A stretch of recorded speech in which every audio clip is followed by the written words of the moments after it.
Hope. Hope. Yes, the word hope. My name is Robert C. Ayala, and I'm a Democrat running for the Democratic nomination for president to stop the campaigns of anyone telling you how to live, what to ingest, or how to look. Today, I want to do things a little different here. I want to talk about your children, and I want to talk about hope. Hope's important because we seem to be living in a day and age where history is repeating itself. Now, I never thought that I would hear a presidential candidate ever explicitly assert that somehow being a slave would lead to a set of good job skills. It's a very presumptuous and arrogant statement, and it's also a statement that is said by someone who, in all reality, would probably have slaves. It was still legal, because if you believe in that today in 2023, then you would have believed in that back when slavery was occurring. But today what I want to talk about is I want to talk about hope. Hope. Hope. There's so much divisions. Everything that we have today is divided. Adults are funny. We get into our little quagmire and we won't change who we are. So how do we change what we are? How do we change how to be better? We go back to basics. And so I wanted to talk to you today about a couple things. First, there was a day where the Democratic Party was not beholden to Big Pharma. Now, I don't have a problem with Big Pharma. As I have clearly stated, I'm a business guy. I like for people to make money. But the relationship between the Democrats and Big Pharma and Medicare is just, the hands are too close. They've been close since the Medicare bills allowed for medications to be funded by Medicare back during George W. Bush. So there's always been somewhat of an inner hand-holding between Big Pharma and the political parties. But today it's out of control. So I want to show parents how you can have some hope for your children for tomorrow, and what an administration under me for your children would look like. First, it's time to just get back to basics. History, reading, math, science, English, STEM, as some folks refer to it. This is important. This gives students an idea of who they are, the historical value of America, how it evolved. There is good and bad in how America has evolved, but what makes America great is its ability to change. Sure, I know some people out there might appreciate June 19th. Me personally, I'm not understanding why we would reward a state that was 3 years late to the game. But some people think that's the new. I was okay with Black History Month. I think a lot of people were okay with Black History Month. And then suddenly, one more time, somebody jumps in and they change it. Fundamentally, Black history is part of American history. It should never be excluded, because to exclude it means to forget it.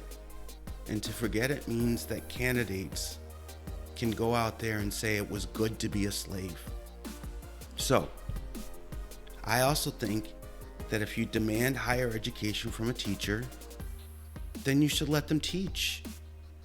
I will have faith in teachers' wisdom, guidance, and abilities. And then I think this is the next one that's really important. This one should be at the top, realistically.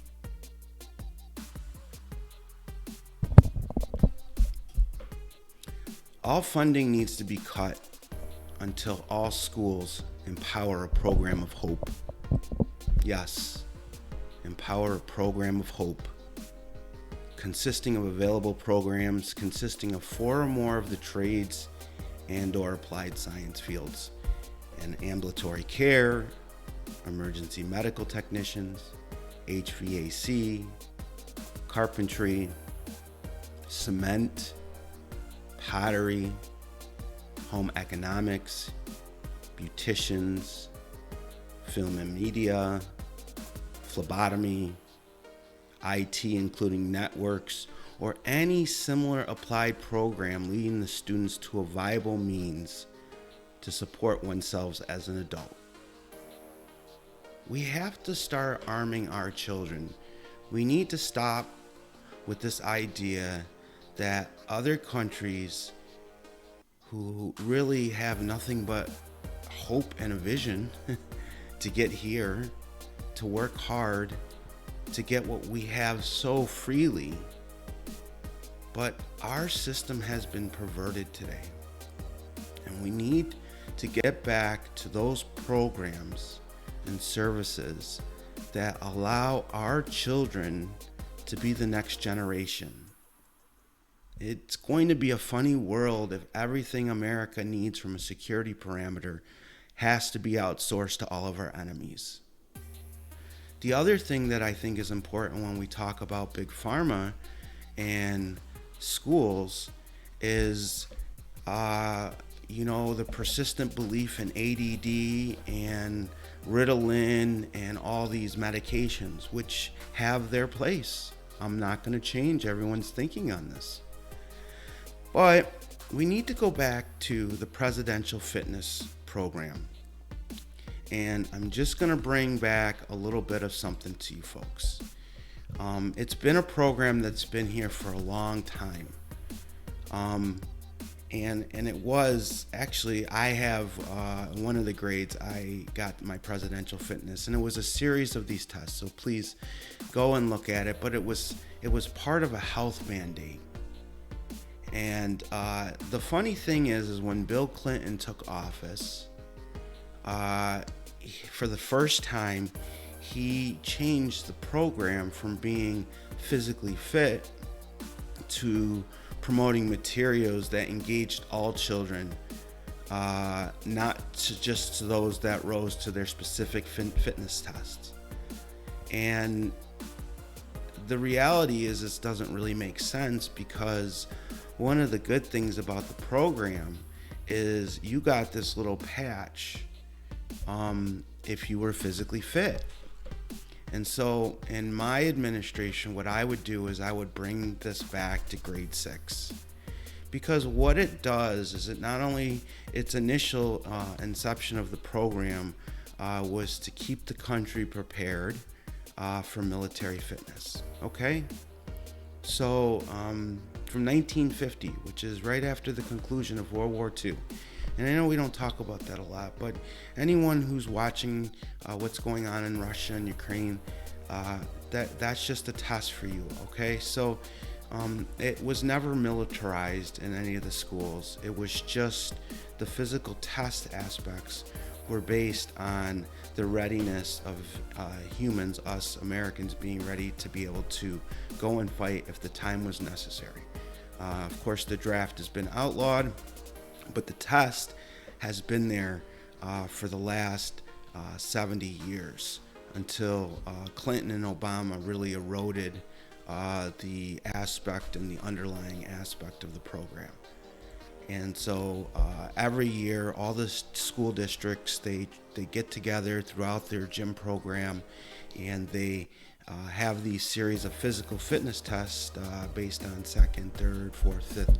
And at each level, if you complete all the tests, you get this patch. And, I know some people will say, well, there'll be some people who don't get the patch. Well, when I was growing up, there was a lot of people who didn't get the patch.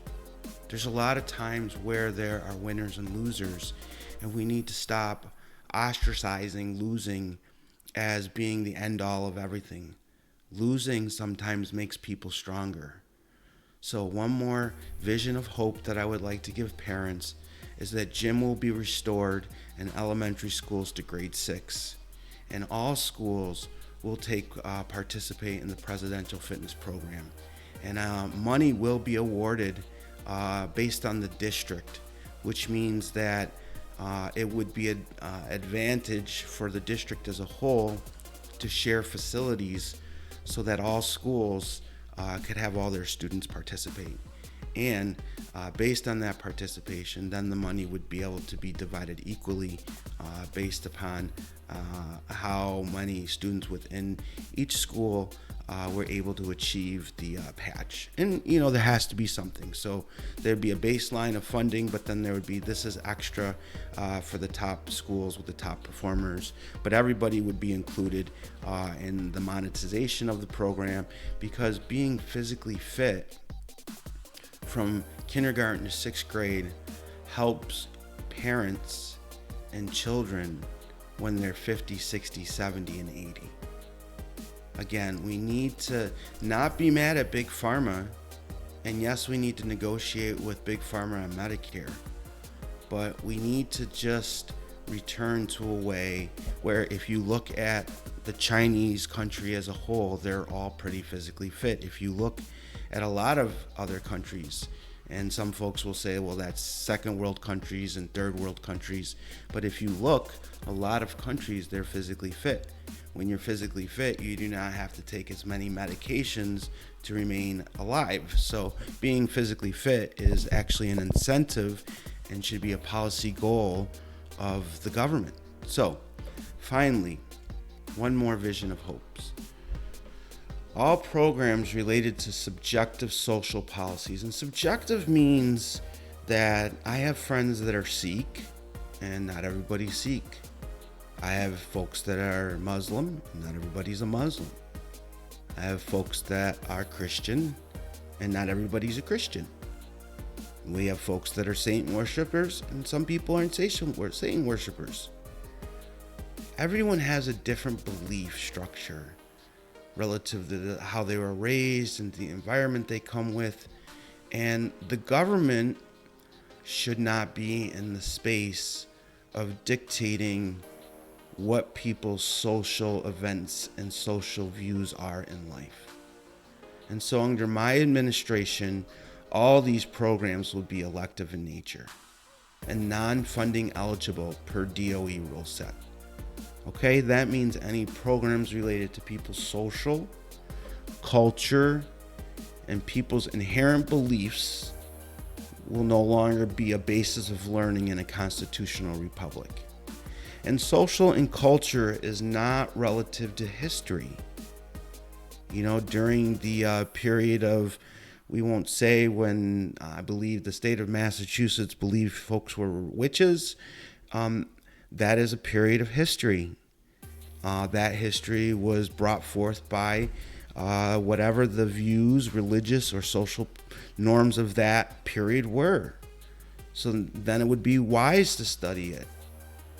Study it within the context of history to learn how idiotic it was, so that we don't learn how to do it and don't repeat it.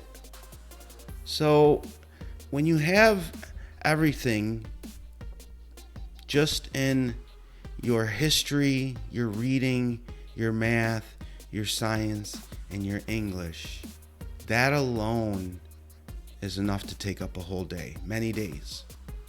Okay? Only rights granted in the Constitution ought to be discussed outside of the core learning model with children who absorb everything. Children absorb everything, folks. We have to be mindful of that. And so, no additional funding required. My administration will take the steps to empower the visions, dreams, and aspirations of our youth.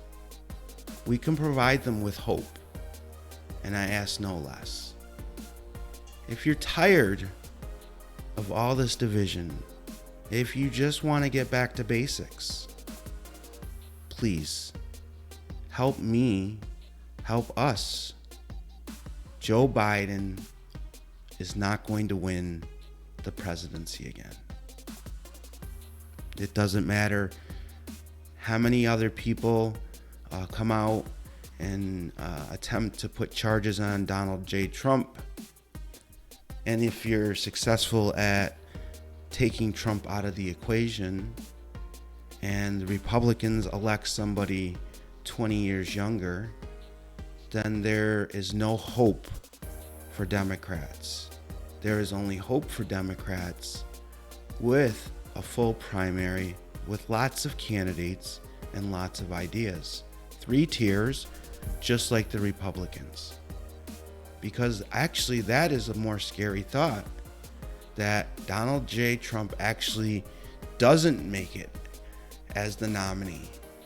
And somebody like Nikki Haley or Tim Scott or, dear Lord, Ron DeSantis, all of them much, much, much younger. The country, when they wake up on November 4th, 2024, will look in the mirror and they will either see themselves in their president or they will not. And if they can't see themselves in their president, then I don't see why they will go vote.